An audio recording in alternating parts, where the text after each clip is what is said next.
Order! Order.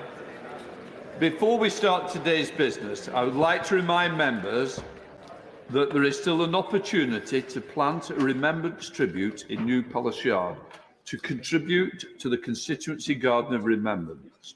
Stakes will be available in New Palace Yard whilst the garden is open for planting. Both secular and religious stakes are available. If you're unable to plant your tribute by 4 p.m. tomorrow, please feel free to contact the Speaker's office, who will be able to plant one on your behalf.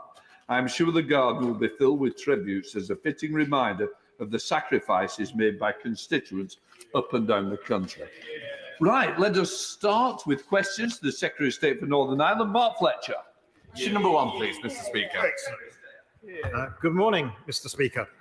Mr. Speaker, yesterday marked the 35th anniversary year of the Enniskillen bombing, one of the most horrific losses of life during the Troubles. Our thoughts are with the families who lost loved ones that day and others who were immediately affected by what took place.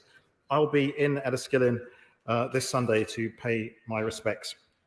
In answer to my honourable friend, my department and I obviously hold regular conversations with Cabinet colleagues and other departments, including the Office for Veterans Affairs, whose minister I met yesterday, and the Ministry of Defence, to ensure that veterans can access support no matter where they live in the United Kingdom.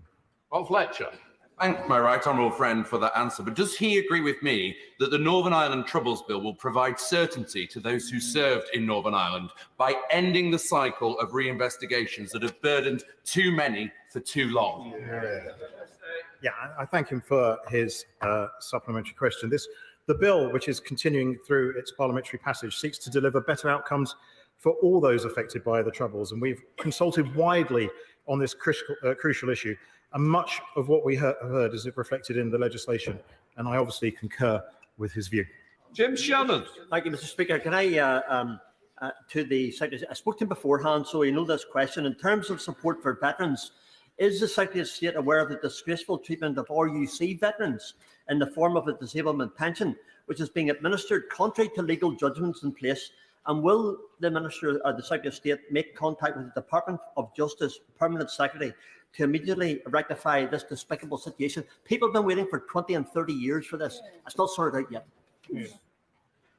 I thank the honourable gentleman for his question, and he did raise this with me just a few moments ago, and I very much appreciate it if he would write to me about this subject so I can take it up further as he requests. Ben Foster. Question number 2, Mr. Speaker. Thank you, Mr. Speaker. We believe that the United Kingdom is the most successful political and economic union in history, and this government is committed to ensuring that Northern Ireland may flourish and prosper as an integral part of it. That is why we are continuing to work tirelessly for Northern Ireland's people to restore the executive, to support the rollout of our energy support package, and to unleash the full potential of the 25th anniversary of the Belfast Good Friday Agreement. Gavin Foster. Thank you, Mr. Speaker. I'm sure the Minister's assessment will have shown that one of the key benefits of the Union for the people of Northern Ireland is the ability to trade with the rest of the UK. Therefore, what progress is he making in fixing the problems with the Northern Ireland Protocol, which may hinder this ability? Well, I'm very grateful to my honourable friend, and of course the government is engaging in constructive dialogue with the European Union to find solutions to the problems the protocol is causing. We are, of course, also proceeding with the legislation before the House, which aims to fix these problems in the event we cannot reach a negotiated solution. But of course, it is the government's preference to reach a negotiated outcome. Thank you very much. The SDLP seeks to build a new Ireland by persuasion and by consent and with the endorsement of the widest possible number of people in Northern Ireland. But the rational mechanism for constitutional change is set out in the 98 Agreement, in the Northern Ireland Act and in accepted democratic norms. Can the Minister confirm that the Government has no intention to unpick the principle of consent? Absolutely no. This government is fully committed to the principle of consent and the Belfast Good Friday Agreement. Indeed, our actions are all guided by that full commitment to the Belfast Good Friday Agreement and its protection. Shadow Minister, or Shadow Secretary of State, Peter Callan. Thank you, Mr. Speaker. Everyone in the United Kingdom was supposed to get the same support this winter, but 2/3 of homes in Northern Ireland are heated by heating oil. So those families can plan ahead. Can the Secretary of State or the Minister tell us precisely when they will get their support? Thank you, Mr. Speaker. I mean, we will look forward to the Department for Business, Energy and Industrial Strategy making their statement, but I'll just take this opportunity to put on record that households in Northern Ireland will benefit from the energy price guarantee, reducing the per unit cost of electricity and gas, which is in place from November and backdated to October. The energy bill support scheme, a £400 payment to all households. The alternative fuel payment, a £100 payment to households not using gas in Northern Ireland. And of course, there'll be the energy bill relief scheme. The right honourable gentleman, of course, is perfectly right that people are anxious about this, and I regret that today I can't give an exact date. We do look forward to Bayes making a statement. Peter Kyle. Thank you. I hope he will be encouraging his colleagues in Bayes, because it is already winter and 60% of homes are being heated by heating oil, and they need that support right now. In Britain, heating oil bills have risen from £615 to £1,500.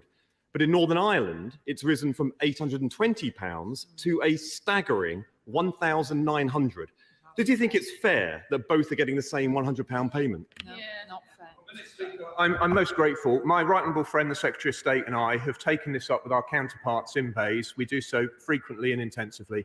And my right honourable friend has just said to me, I think it was Thursday, that he met with the Energy Minister, and we will continue to press colleagues in Bayes. I know that they are fully aware of the situation and the imperatives, but I have to say a full answer on the justification for the £100 would, I think, meet with Mr. Speaker's disapproval at this moment. Okay. We now go to Sir Geoffrey Donaldson. Mr. Speaker, the Minister rightly said that the union is both a political and an economic union. In the High Court and the Court of Appeal, in respect of the Northern Ireland Protocol and its application, the government's lawyers argued that the protocol superseded Article 6 of the Act of Union itself, which is the basis for the economic union. Will the government and the Minister assure us that in any negotiations with the European Union, they will strive to restore our full rights under Article 6 of the Act of Union and our place in the UK internal market? Well, thank you, Mr. Speaker. I'm grateful to the right honourable gentleman for the opportunity to commit that, yes, this government is determined to restore the constitutional position of Northern Ireland fully within the United Kingdom. That is our intention. I can't get into the niceties of the legal arguments that were made, but if I may say so, I think, as I understand it, they're broadly technical. Just sit down. So, Geoffrey. Can I also refer to the comments made by the Shadow Secretary of State and raise the energy support scheme, the £400 that is to be allocated to the electricity accounts of domestic households and non-domestic businesses and so on in Northern Ireland. I've spoken with the Secretary of State at Bayes to urge that this payment is brought forward in good time. Will the Minister assure me that he will continue in his efforts with us to ensure that the £400 payment is made to the people of Northern Ireland as soon as possible? We certainly will continue in those efforts together. I'm grateful that he's had meetings with the Secretary of State. I hope he won't mind me saying, though, and of course I understand the reasons why he's not in the executive, and that's why we wish to press forward on the protocol. But I must say that matters would be somewhat easier if there was a functioning executive in place. Dan Jarvis. Number 3, Mr. Speaker. Thank you. This government is united around our shared objective of addressing the legacy of Northern Ireland's past in a way that delivers for those directly impacted by the Troubles and helps society in Northern Ireland to move forwards. As the Northern Ireland Troubles Legacy and Reconciliation Bill continues its parliamentary passage, I can assure the honourable gentleman that my officials and I will continue to work closely with colleagues across government and across the House to ensure this legislation is effective and durable. Dan Jarvis. It was good to see the Secretary of State visited the Wave Trauma Centre, and I know that that will have focused his mind on the perspective of victims. I also know that this is a very complex and difficult piece of legislation to get right, but the Secretary of State will also know that, as drafted, the bill doesn't have the support of any of the parties in Northern Ireland. Given that we now have a new Prime Minister and a new Secretary of State, does he see an opportunity to progress the bill in a way that will bring people with the government? I thank the honourable gentleman for his supplementary, and the answer is basically yes.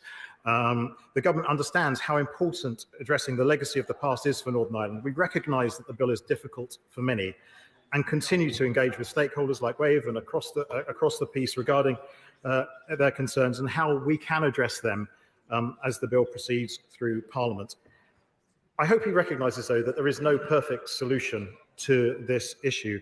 And we are committed to a way forward that deals with Northern Ireland's troubled past as comprehensively and fairly as we possibly can. Ted Sunderland. It feels like.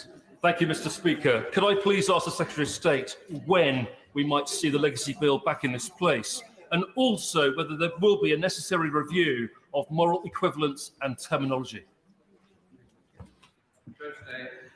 I thank the honourable gentleman for his question. The government's clear, actually, that we will never accept any moral equivalence between those who upheld the law in Northern Ireland and those on all sides who sought to destroy it. This legislation seeks to deliver better outcomes for all those most affected by the Troubles. And it's important to remember that this includes the families of service personnel, over 1,000 of whom were killed during the Troubles. The government will continue to engage with those most directly impacted in the legislation on their concerns and how these might be addressed. The second reading of the legacy bill in the House of Lords will take place in a couple of weeks' time. Frederick Clapp. Speaker, has the Secretary of State accepted the cold, hard fact that the final outcome of the legacy bill needs to have the support of innocent victims and relatives of those murdered by terrorists to have any legitimacy whatsoever? Just as in the wider political realm, any outcome of protocol talks needs to have the support across the community, or it too will be doomed to failure. Yes, I absolutely do understand that point. And certainly the legacy, everything that we have been doing since I became Secretary of State is to try and engage and consult more with those who had issues with the legacy bill. As I say, this is never going to be a perfect solution to this particular problem, because no perfect solution exists. However, we will do our best to address all the concerns that people raise with us. Chair of the Select Committee, Simon Hoare. Thank you, Mr. Speaker. This is a welcome bill, and it's obviously a complex bill. Could my right honourable friend assure me that the government will indeed see it through to the end? Will he confirm that this legislative proposal is very much the last chance saloon? These are very complex and historical issues, and this is the one chance that we have to try and resolve it. But in that spirit of trying to build compromise and consensus, will he and the government keep an open mind to cross-party amendments in the other place? I thank the chairman of the Select Committee for his question. I'm quite sure this is the last legislative vehicle that any government will try to address this problem with. So I do think it's very important, and it's incumbent on me as Secretary of State to ensure that we do use all the time that we have to improve the bill in such a way as he suggests. And yes, I'm listening to all parties and all the consultees that we talk to, and going out and visiting victims and victims groups in Northern Ireland to try and get a better gauge of what sort of amendments would improve this bill. Shadow Minister Tony Antoniak. Mr. Speaker, the Joint Committee on Human Rights have now declared that this bill is unlikely to be found compatible with convention rights. The Northern Ireland Human Rights Commission have called it fatally flawed. Does the Secretary of State dispute this, or will he make changes to it? I'm going to make changes to it. Liz Twist. For Mr. Speaker. Thank you, Mr. Speaker. With permission, I'll answer questions 4 and 10 together. We are acutely aware of the pressures facing the health service in Northern Ireland. A fully functioning, devolved government is the only way to deliver the necessary reforms to transform healthcare. We've made this point repeatedly to party leaders. Liz Twist. Thank you. Around 1 in 4 people in Northern Ireland are on an NHS waiting list, and the role of staff is vitally important. Now, I understand that the outgoing Health Minister wrote to the Secretary asking him to implement the summer pay award, as Stormont can't. Will he be taking this forward? I'm most grateful to her. She will know that we're deeply concerned about the state of finances of the Northern Ireland Executive, and officials are working urgently with the Northern Ireland Civil Service to take things forwards. We will, of course, keep matters under review, but I have to say to her that with health being a devolved matter, the best way forward would be a restoration of the Executive. Sir Tony Lloyd.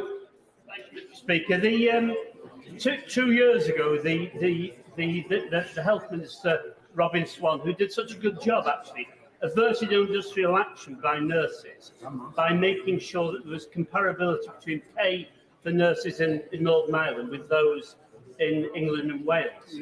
Now, the Northern Ireland Fiscal Council says that next year the budget for health will be 2% below what it is this year.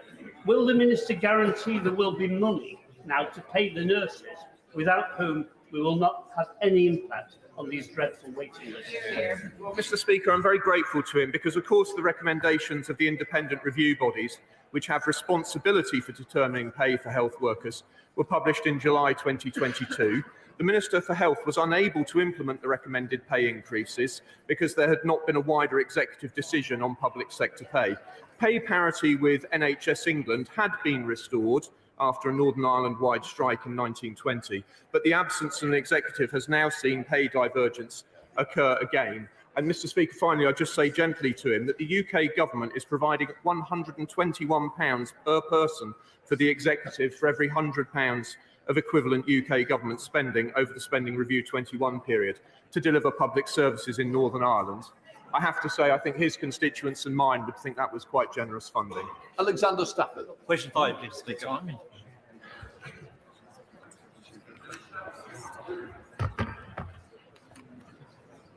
Alexander Stafford. Mr. Speaker, the government is committed to ensuring businesses can trade freely throughout the United Kingdom, so our approach has two strands. Under the protocol, by the end of the year, we will, I'm sorry to say, have spent £340 million helping traders to process 2.3 million customs declarations through the Trader Support Service for trade between Great Britain and Northern Ireland. This, of course, vividly illustrates the problems with the protocol, and that's why, as I've said earlier, we're in constructive dialogue to deliver on change and why we continue to keep the protocol bill before Parliament. Alexander Stafford. Thank you, Mr. Speaker. Northern Ireland boasts some of the UK's most innovative businesses. But what steps is he taking to ensure that Northern Irish businesses are placing environmental, social and government considerations at the heart of their operations? And does he agree with me that cementing Northern Ireland's place as a global leader in ESG will stimulate regional jobs and growth and turbocharge investments in the province and across the UK? Mr. Speaker, my honourable friend is absolutely right that Northern Ireland boasts some of the UK's most innovative businesses, and he's absolutely right it's a fantastically attractive place to invest. An increasing number of organisations in Northern Ireland report on environmental, social and governance standards. I regularly visit businesses in Northern Ireland, as does my right honourable friend, and we will continue to take an interest in their approach to ESG. Stephen Farray. What businesses in Northern Ireland want, alongside that political stability, is dual market access. So, as well as working to ensure that businesses have access to the rest of the UK market, will the Minister ensure that the access to the European market will be preserved? The government will do nothing to compromise that. We are committed to maintaining that dual market access, and we hope to negotiate a position with the European Union where that is possible, whilst preserving the East-West strand of the Belfast Good Friday Agreement. We do want to restore the constitutional status of Northern Ireland whilst ensuring that market access, and I very much hope we'll do so by negotiation. SNP spokesperson Richard Thompson. Thank you, Mr. Speaker. And can I take this opportunity to associate myself and my party with the remarks that the Secretary of State made about the 35th anniversary of the bombing in Enniskillen, and our thoughts are very much with all who continue to be affected by that event to this day. Maros Sefcovic has said that issues around the Northern Ireland Protocol could be resolved in a couple of weeks if sufficient political will was to be found. Does the Secretary of State understand the political damage that has been caused by the failure of the government to begin negotiations on this earlier in the year? And will he commit to doing all he can to achieving a negotiated settlement on this before this year is out? I shall have to answer procedurally. But of course we understand the political implications of where we are. Most significantly, of course, if I may say so, the collapse of the institutions because of the legitimate concerns of unionism and the DUP in particular. But that's why I and the Secretary of State have been very clear that we recognise the legitimate interests of all parties, including the European Union and Ireland, and it's why we're resolute on our own interests as the United Kingdom. Now, of course, if we were to completely concede our interests, we would achieve a deal within weeks. But the point is, this country and this government are humble in accepting the legitimate interests of the EU, resolute in defending our own. I very much hope that we'll reach a negotiated settlement. Number 6, please, Mr. Speaker. Thank you, Mr. Speaker. I engage regularly with Northern Ireland parties. Indeed, I spoke to Executive Party leaders them all only this morning, and will continue to keep my cabinet colleagues fully appraised of these discussions. Mr. Speaker, the Secretary of State told the Northern Ireland Committee that he would be calling an election on, and I quote, 1 minute past midnight on the 28th of October. But this didn't happen, and it has left Northern Ireland in limbo. Reports have since emerged that the Northern Ireland Secretary was directly overruled by the Prime Minister. Can he confirm if this is true, or did he mean to intentionally mislead a parliamentary committee? I don't believe I was overruled by the Prime Minister, Mr. Speaker. Sir Oliver Hill. Mr. Speaker, at the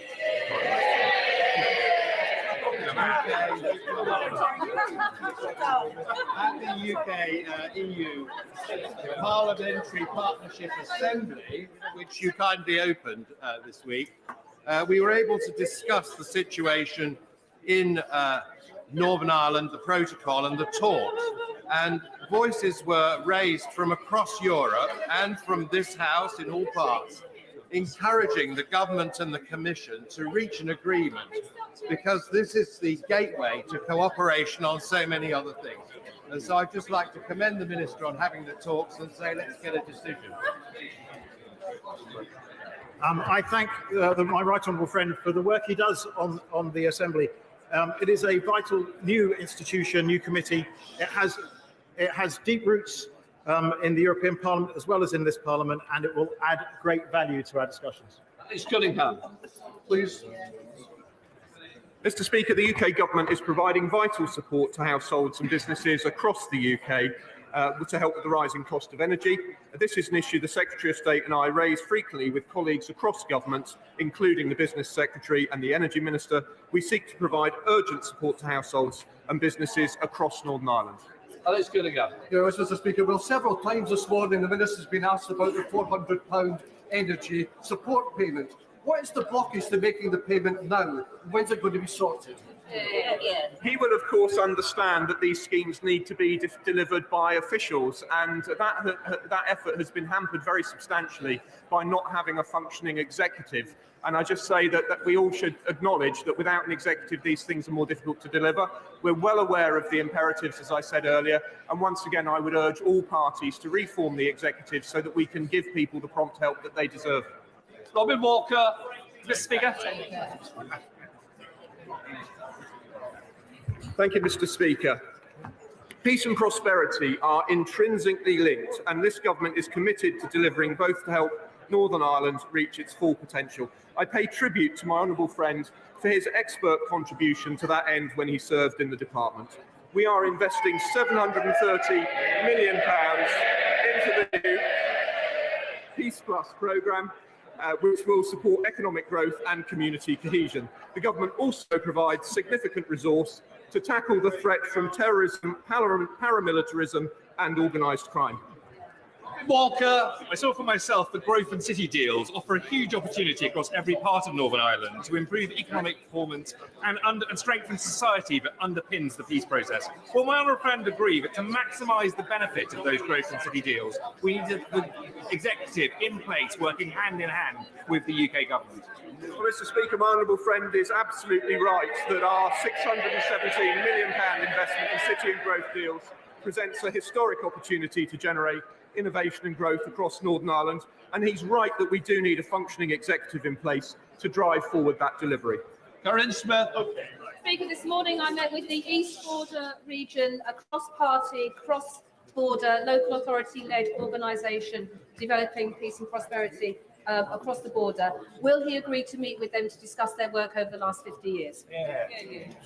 Certainly, Mr. Speaker, I'll be glad to meet, and if she would write to me, we'll take that up. Andrew Salu.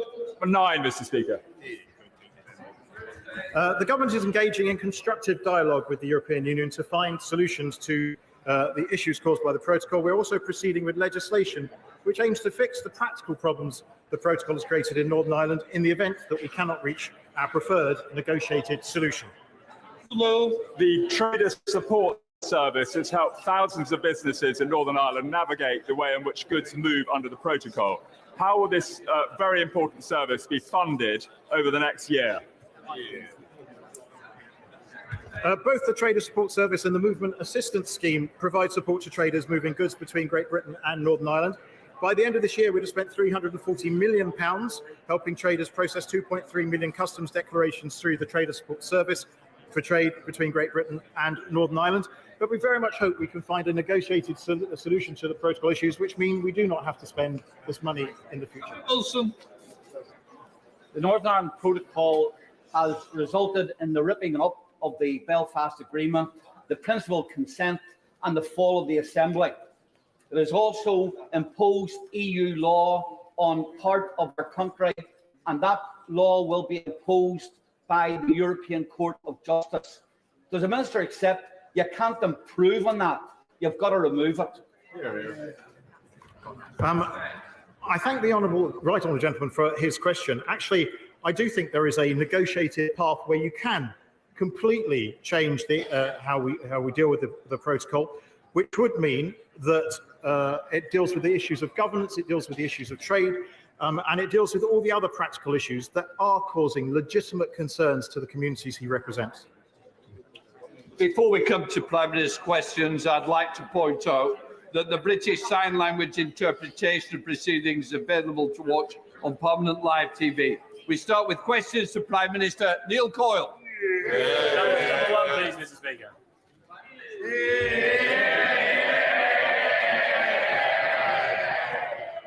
Mr. Speaker, with Armistice Day on Friday, I know that colleagues from across the House will want to join me in remembering those who have lost their lives in the service of our country. Mr. Speaker, this morning I had meetings with ministerial colleagues and others in addition to my duties in this House. I shall have further such meetings later today. Neil Coyle. Thank you, Mr. Speaker. The people I serve will, of course, be commemorating remembrance. Bermondsey was the original home of the poppy factory, providing work for injured veterans of the Great War over 100 years ago. But, Mr. Speaker, COVID restrictions were a necessary, if painful, experience. Across the country, most people made enormous sacrifices, like Charlotte, my constituents, and local councillor Lorraine, unable to see their mums in their final days. These people were betrayed by the Conservatives who parted their way through lockdown.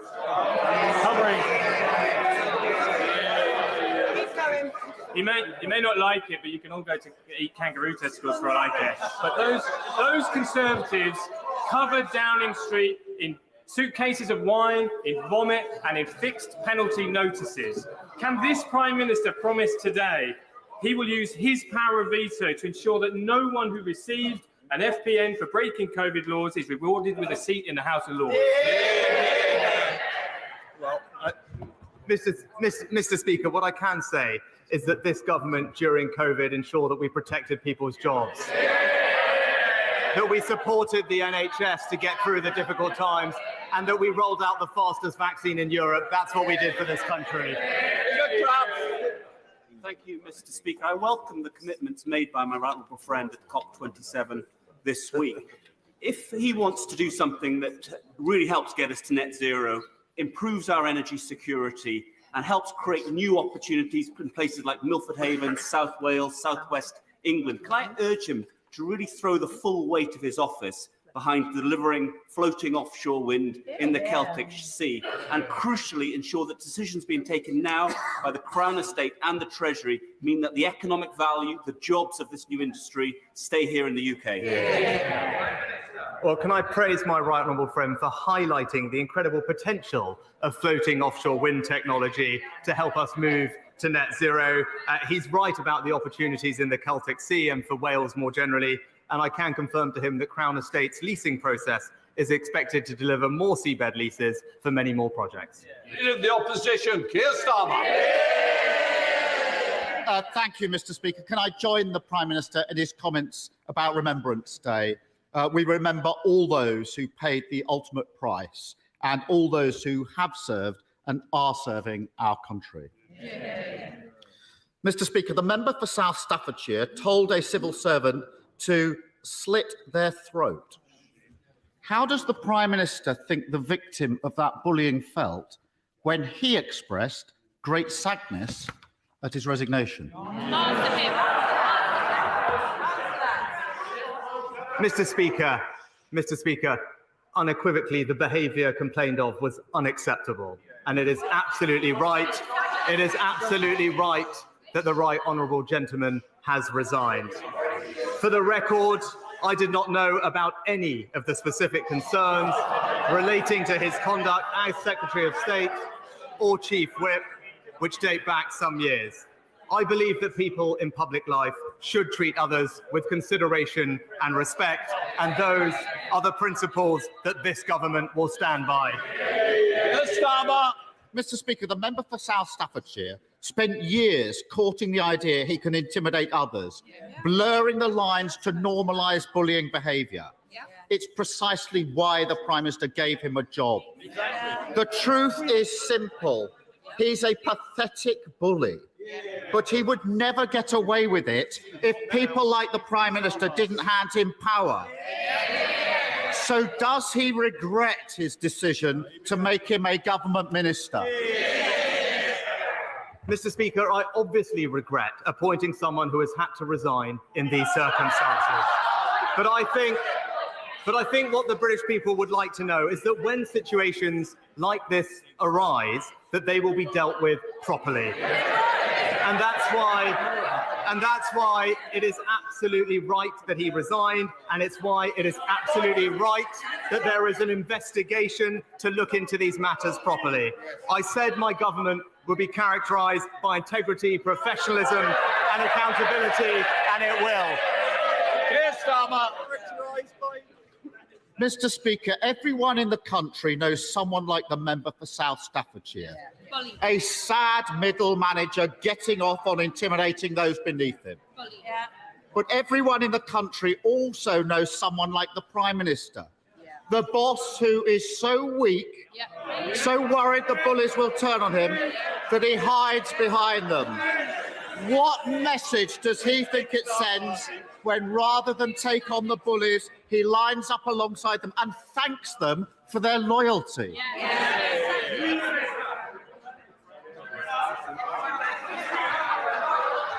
Mr. Speaker, the message that I clearly want to send is that integrity in public life matters. And that is why it is right that the Right Honourable Member has resigned. It is why it is right that there is a rigorous process to examine these issues. But as well as focusing on this one individual, it is also right and important that we keep delivering for the whole country. And that's why this government will continue to concentrate on stabilising the economy, on strengthening the NHS, and on tackling illegal migration.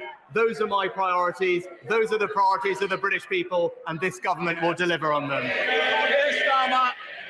Mr. Speaker, the problem is he can't stand up to a run-of-the-mill bully. So he has no chance of standing up to vested interests on behalf of working people. Take Shell. They made record profits this year, £26 billion. How much have they paid under his so-called windfall tax? Mr. Speaker, I was Chancellor who introduced an extra tax on the oil and gas companies. Right, but he talks, Mr. Speaker, he talks about working people. The Right Honourable Member voted against legislation to stop strikes disrupting working people. He voted against legislation to stop extremist protesters disrupting working people. That's because he's not on the side of working people, Mr. Speaker. That's what the Conservatives are for. Mr. Speaker, I'm against all of those causing chaos, damage to our public services and to our economy, whether they are gluing themselves to the road or sitting on the government benches. Mr. Speaker, there was no answer to the question because the answer is nothing. Shell haven't paid a penny in windfall tax. Why? Because for every pound they spend digging for fossil fuels, he hands them a 90p tax break, and it's costing the taxpayer billions. So will he find a backbone and end his absurd oil and gas giveaway? Well, Mr. Speaker, what the party opposite will never understand is that it's businesses investing that create jobs in this country. Mr. Speaker, we on this side of the House, we understand that. We will support businesses to invest, to create jobs, because that's how we create prosperity, that's how we support strong public services, and that's what you get with a Conservative government. there's only one party that crashed the economy, and they're all sitting there. It's a pattern, Mr. Speaker, it's a pattern with this Prime Minister. Too weak to sack the security threat sat around the cabinet table. Too weak to take part in a leadership contest after he lost the first one. Too weak to stand up for working people. He spent weeks flirting with the climate change deniers in his party, then scuttled off to COP at the last minute. In the budget next week, he'll be too weak to end his oil and gas giveaway, scrap the non-dom tax breaks, and end the farce of taxpayers subsidising private schools. That's what Labour would do, a proper plan for working people. Mr. Speaker, if he can't even stand up to a cartoon bully with a pet spider, if he's too scared to face the public in an election, what chance has he got of running the country? Mr. Speaker. We want to try and get through on time, and I know some members want to catch my eye. They're not doing a good job so far. Come on, Prime Minister.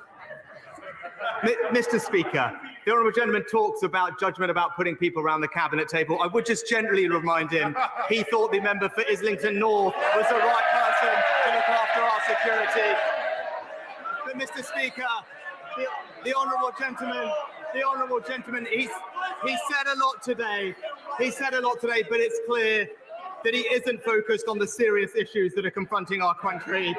We're strengthening our economy. He's backing the strikers. We're supporting people with energy bills. He's supporting the protesters.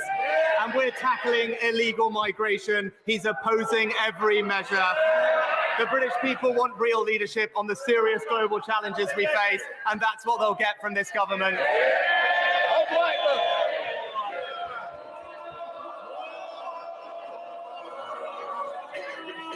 Mr. Speaker, 84 years ago today in Germany, hundreds of synagogues were destroyed, Torah scrolls were desecrated. Thousands of Jewish businesses and shops were destroyed as well. 91 Jewish people were murdered, and later 30,000 Jewish men were sent to the concentration camps. So as we commemorate Kristallnacht, let us remember that it was started with anti-Jewish hatred, it became anti-Semitism, and it's still prevalent in society today. So will my right honourable friend condemn anti-Semitism in all its forms, but congratulate the Holocaust survivors who give their testimony year after year, and in particular congratulate the Holocaust Educational Trust for the brilliant work they do in making sure we will never ever forget what happened in the Holocaust. Well, can I thank my honourable friend for his powerful question and his continued work on this issue. I completely agree with him. Anti-Semitism has no place in our society, and we're taking a strong lead in tackling it in all forms. We became the first country to adopt the IHRA definition of anti-Semitism, and the government's independent advisor on anti-Semitism regularly provides advice to ministers on how best to tackle this issue. And can I join him, as I know the whole House will, in praising the work of those survivors who so bravely tell their stories so that we might never forget. SNP leader Ian Blackford. Thank you, Mr. Speaker. And can I associate myself with the remarks of the Prime Minister for Armistice? We remember those that paid the ultimate sacrifice, those that continue to serve. And we should also remember the nuclear test veterans who continue to seek justice for themselves. Mr. Speaker, last night the Prime Minister suffered the self-inflicted loss of his first cabinet minister. A couple of weeks into the job, it turns out this Prime Minister's judgment is every bit as bad as his predecessors.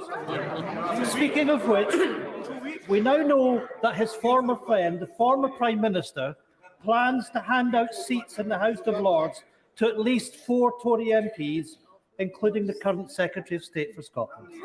So here's another test of judgment for the new Prime Minister. Does he think it right to keep a man in a cabinet who's clearly far more interested in getting his hands on an ermine robe than playing by the rules of Scottish democracy? Mr. Speaker, I'm obviously not going to comment on speculation around such lists. Any list would, of course, follow the normal procedures and processes that are in place. Ian Blackford.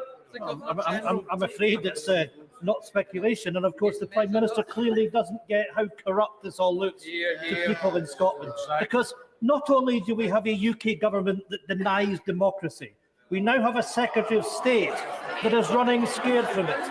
In the middle of a Tory cost of living crisis, the Scotland office is now to be led by a baron in waiting, biding his time until he can cash in on the 300-day job for life in the House of Lords.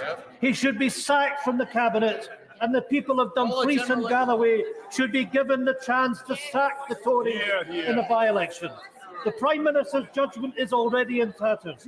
If he has any integrity left, will he now put a stop to these two predecessors stuffing the House of Lords with his cronies?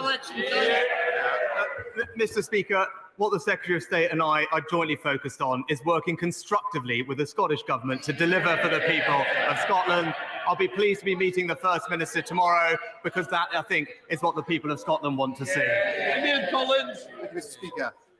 Criminal gangs who are operating to bring people into this country in small boats, an issue that directly affects my constituents and folks on Hyde, are openly using social media platforms to recruit people to use their services.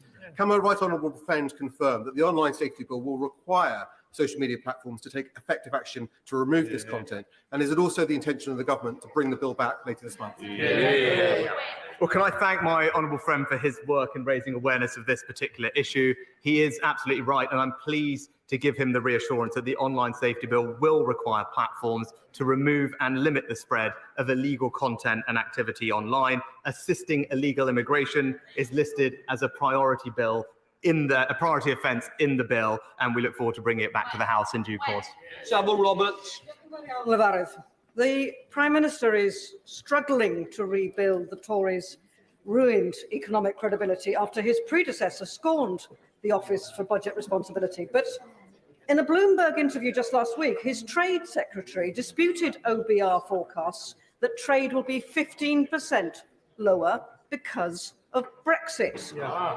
Britain's economic prospects are worsened by being outside the world's largest trading bloc. That is a fact. So who does he agree with? The OBR or his Tory minister? Well, Mr. Speaker, one of the great opportunities of Brexit is our ability to trade more with countries around the world. And actually, I know the honourable lady will actually want to speak to many of the Welsh farmers who are enjoying selling their lamb to the new markets that we have opened up for them. That's what we'll get on and deliver. Villiers. Mr. Speaker, excessive housing targets are placing greater and greater pressure on councils to approve development which damages our environment. When the Prime Minister came to Finchley over the summer, he said he wanted to abolish those targets. Will he use the Levelling Up Bill report stage to bring forward government amendments to do that?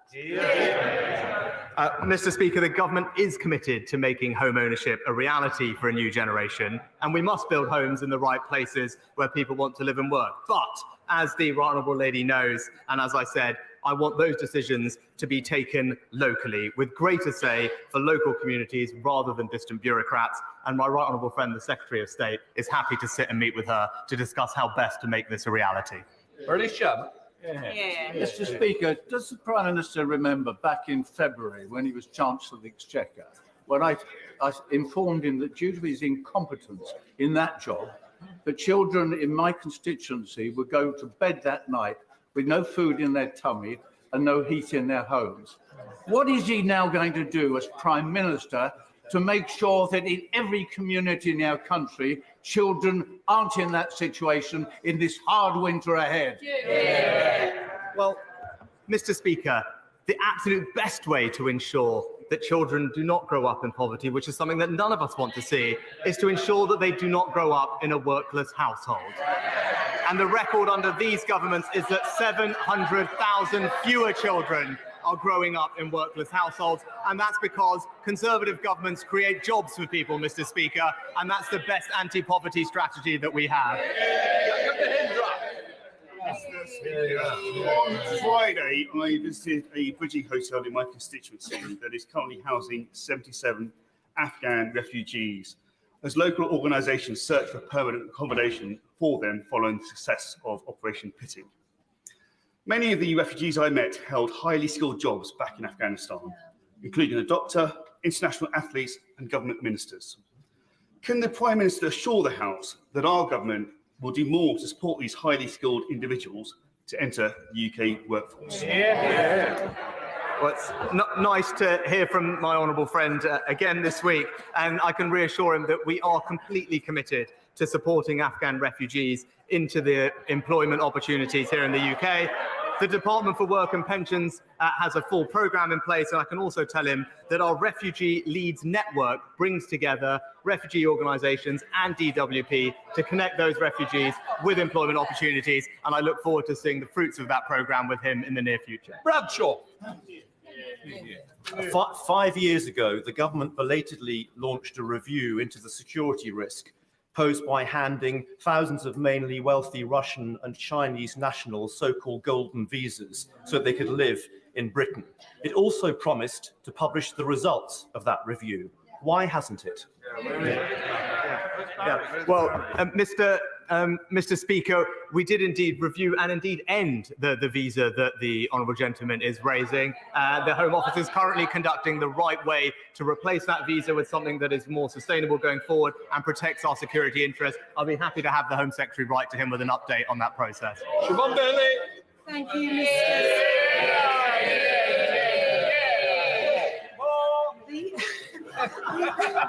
The UK has a workforce shortage, yet millions of parents are unable to work at full tilt, and childcare providers are going belly up due to policies being a maddeningly expensive muddle of a mess. Will my right honourable friend please confirm that after decades of ineffective tinkering and endless policies, that he will be the man to give us proper childcare reform? Well, Mr. Speaker, I'm pleased to say we've announced ambitious new plans to improve the cost, the choice and the availability of childcare to benefit hundreds of thousands of parents across the country. This includes measures to increase the number of children that we can look after by each staff member and indeed make it easier for people to become childminders. We'll respond to all of these proposals in very short order. Thank you very much, Mr. Speaker. I know the Prime Minister's been very busy failing to stand up to bullies, but in the real world, schools and colleges across the country looking after actual children are struggling to make ends meet. One London head teacher has scrapped plans for mental health counsellors. A head teacher in Twickenham is no longer filling teaching assistant vacancies, whilst another is axing school trips. So, Mr. Speaker, will the Prime Minister give pupils and parents a cast-iron guarantee that in next week's autumn statement there will be no real terms cuts to school and college budgets? Mr. Speaker, we've significantly increased funding going into schools over the next 2 years, but on top of that, it was important to this government to help those children who left behind their education opportunities during the pandemic, which is why we invested £5 billion to helping those children catch up, including unveiling the most comprehensive programme of tutoring that this country has ever seen, and is closing the attainment gap and disproportionately benefiting disadvantaged children, and is something that I know all colleagues will get behind. Thank you, Mr. Speaker. Despite a productive meeting with the Immigration Minister yesterday, the Home Office continues to house over 400 asylum seekers in 2 neighbouring hotels in my constituency. It's clear from my meetings with GPs and Derbyshire Police that this huge influx of people in such a small area is putting local services under immense strain. Before services in Erewash hit breaking point, will my right honourable friend commit to immediate reduction in asylum seekers concentrated in one place, and will he intervene to set a timetable for the permanent closure of accommodation centres at this location? Well, Mr. Speaker, let me give my honourable friend my absolute cast iron commitment that we want to get to grips with this problem. The best way to resolve it is to stop criminal gangs profiting from an illegal trade in human lives and the unacceptable rise in channel crossings, which is putting unsustainable pressure on our system and local services. She has my reassurance that the Home Secretary and I are working day and night to resolve this problem, not just to end the use of expensive contingency accommodation, but for more fundamental reform so that we can finally get to grips with this issue, protect our borders and end illegal migration. Thank you, Mr. Speaker. Mr. Speaker, under the Prime Minister's short premiership, he's had one minister resign and one that urgently needs to be sacked. Can the Prime Minister clarify to the House and the rest of the country when the scheduled programme of integrity, professionalism and accountability will begin? Mr. Speaker, it's precisely because I want a government characterised by integrity, professionalism and accountability that the right honourable gentleman was right to resign, and it's right that we have an independent process. That's the type of government I will lead. When situations like this arise, we will deal with them properly, and that's what we have done. Ian Russell. Thank you, Mr. Speaker.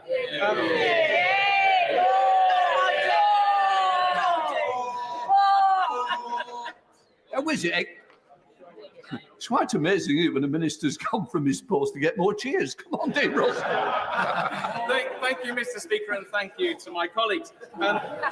Just like the Prime Minister, I was very fortunate to join the Royal British Legion in becoming a Poppy volunteer recently.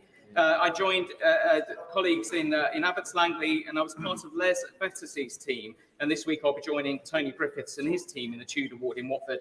Mr. Speaker, I would like to ask if the Prime Minister will join me in thanking all of the Poppy Appeal volunteers across the country and in my constituency for their work to ensure that we always remember those who've made the ultimate sacrifice.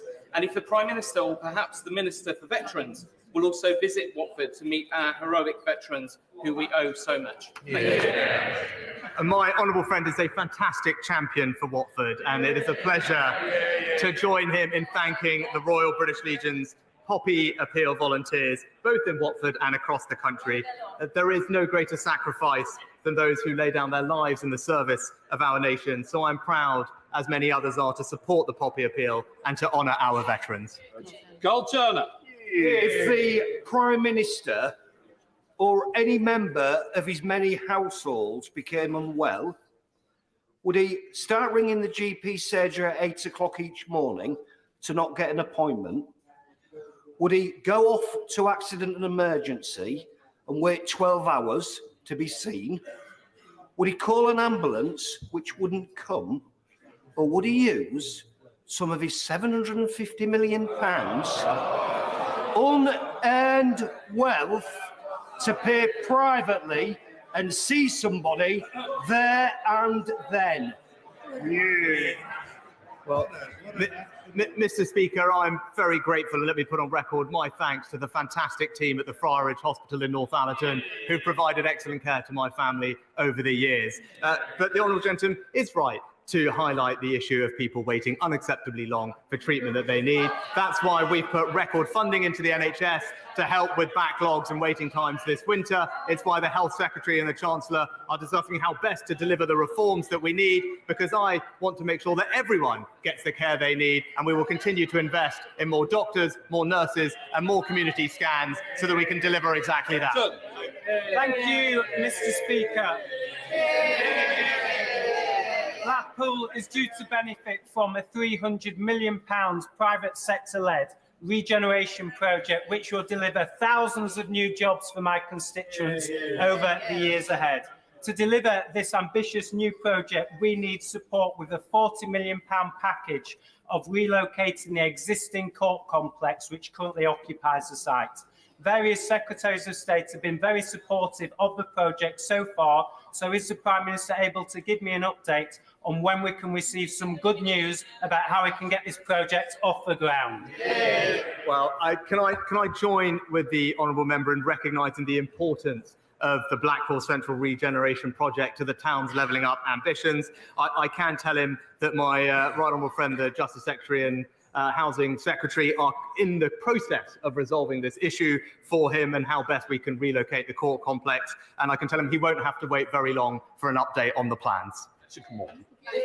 Speaker, it is a critical time for our steel industry, hit by massive energy costs and low demand at a time when we need to support our industry to adapt to build the green technologies that we will need. Does the Prime Minister agree that our sovereign capability and our national security is dependent on a strong UK steel industry? And if so, will the government not sit on its hands? And what is the Prime Minister's plan for steel? Mr. Speaker, I'm proud of our track record. Not only did we support one steel company in South Wales during coronavirus that needed our assistance, which we were pleased to do. We also have provided over £2 billion to support energy-intensive industries, including steel, with high energy bills, and thanks to the work of my colleagues, remove the tariffs in exporting steel to the United States. But she has my assurance that we will continue to support steel because we recognise its importance to our economy and to our communities up and down the country. Chris Loader. Thank you, Mr. Speaker. Supermarkets such as Morrison's are abusing their dominant market position on fuel, charging up to 20p per litre more in Bridport than other towns in the region, thus preventing West Dorset residents from benefiting from the very unusual reduction in market price these days. Will the Prime Minister agree to meet with me to discuss what action can be taken against these commercial predators who harm our local residents in this way? Well, Mr. Speaker, as Chancellor, I was pleased to cut duty by 5p a litre, the biggest ever cut in fuel duty to help motorists in our country. But I recognise the concerns the honourable gentleman raised. That's why we asked the Competition and Markets Authority to conduct an urgent review of the market. There are some actions to be considered coming out of that review, and I look forward to meeting with him and working with the CMA to explore its recommendations in more detail. Liam Byrne. Thank you, Mr. Speaker. Tomorrow, across my constituency of Hodge Hill, I'll be delivering food bank collection crates because once more our food banks are running out of food. Does the Prime Minister understand the despair my constituents feel that he, as one of the richest men in Britain, is doing so little? They don't like the truth, Mr. Speaker. Does he understand the despair my constituents feel that he is doing so little for the poorest in Britain by refusing to cancel the £3 billion tax break for non-doms who profit from our country but won't make our country their home? Well, Mr. Speaker, I'm proud of my and this government's track record in supporting the most vulnerable in our society, and that will always continue. And it is a bit rich hearing from the gentleman who, the first person who reminded us what happens when the economy gets crashed by a Labour government. That's no way to help people. We will build a strong economy. That's what enables us to support the most vulnerable. That's what enables us to support strong public services. Thank you, Mr. Speaker.